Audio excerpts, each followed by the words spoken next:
নমস্কার, আমি বিশ্বজিৎ। আজকের আমার রান্নাঘরে যে নতুন রেসিপি একটা হচ্ছে আ মাগুর মাছের একটা ভাপা করেছি। এখানে যে মশলাগুলো ব্যবহার করেছি তোমাদের বলে দিচ্ছি। তেল, হলুদ, লবণ, লঙ্কার গুঁড়ো, আর হচ্ছে ধনে গুঁড়ো, জিরের গুঁড়ো, আর হচ্ছে রসুন, পেঁয়াজ কুচি। আর এখানে একটা তরকারি করব সাদা, সেখানে মশলা ব্যবহার করব না। একদম কাঁচকলা, আলু দিয়ে একটা পাতলা ঝোল, যাতে রীতিশাও খেতে পারে।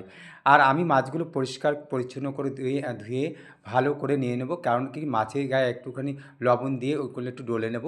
আঁশগুলো কোনো রকম যাতে না থাকে, সব পরিষ্কার পরিচ্ছন্ন করে কেটে ঝেটে একদম সুন্দর করে নিয়ে নিলাম। সাইজ মতো পরিমাণ মতো কাটলাম, কেটে একটা পাতলা ঝোল করলাম।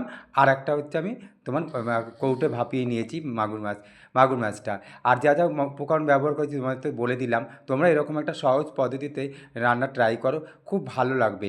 আর দেখো, আমি প্রথমে কী করছি, কলার কোষগুলো যাতে না রাখে একটু হলুদ আর লবণ দিয়ে একটু ভিজিয়ে রেখে দিয়েছি। আর এখানে মাছগুলো দিয়ে হলুদ লবণ দিয়ে মাখিয়ে রেখে দিয়েছি, যেন ওই পাতলা ঝোলটা করব।